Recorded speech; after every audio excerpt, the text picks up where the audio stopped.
"You don't belong here anymore," my father said, arms folded tight, voice like ice. His glare was harsher than I'd ever seen.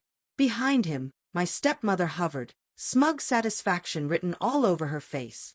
Her 2 kids, practically strangers, peeked from the hallway, already eyeing my space like they were measuring it for a new gaming console. I didn't shout. I didn't sob. I didn't plead. I simply gave a nod and walked out the front door. Not because I felt defeated, but because I had knowledge they didn't. They seemed to forget one crucial fact. I co-own that house. Dad remarried just a year after Mom passed.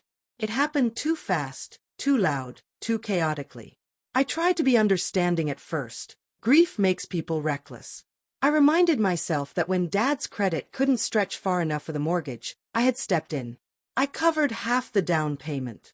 The deed had my name on it. At the time, I didn't care. It was our home, a fresh chapter, a shared future. But everything shifted the moment she and her kids moved in. Suddenly, my space shrank. My voice carried less weight. My gifts stopped being appreciated. It began with subtle changes. My books vanished into boxes. My mugs were replaced with hers. My keys were mysteriously misplaced. Then came the bigger moves. Locks changed without warning. Family dinners I no longer received invitations to. The message couldn't have been clearer. I was no longer considered family. I could have snapped. But instead, I focused. I studied the situation and the law. 3 weeks after being pushed out, I pulled the full property title. My name was right there, bold, unmistakable, listed as a 50% owner. Joint tenancy with rights of survivorship. They assumed I'd fade quietly into the background. They were wrong.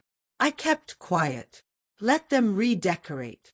Let them act like they'd won. They remodeled the kitchen. Bought shiny furniture.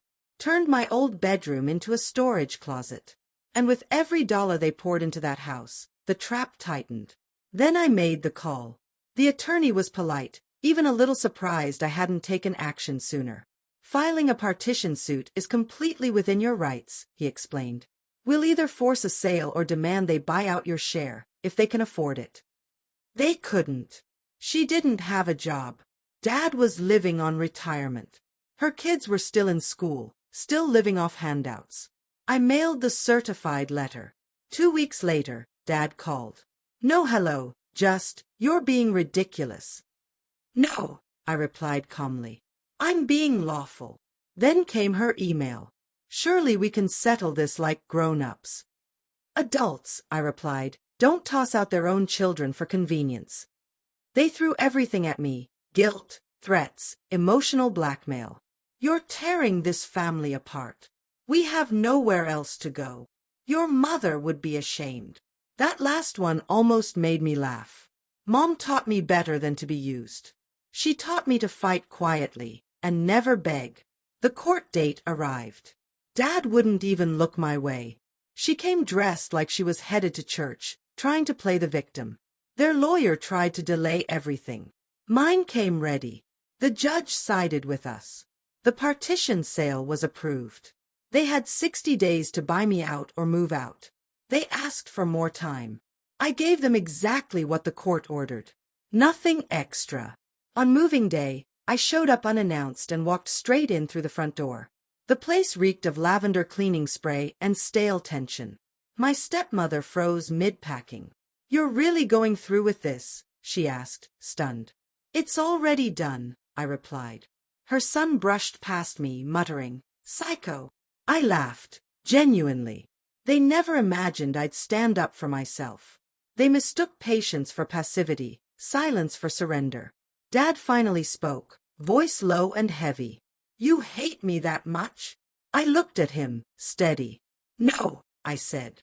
"I just finally love myself more than I'm afraid of you." The house sold quickly, good neighborhood, clean title. My share hit my account without issue. I bought a modest condo on the other side of the city. Quiet. Peaceful. Mine. Every now and then, I drive past the old place. It looks emptier somehow, not in size, but in spirit. Truth is, they hollowed that house long before I made them leave. And I have no regrets. Not one. Because when someone shows you how easily they can discard you, the most powerful thing you can do is make sure they never get the chance again.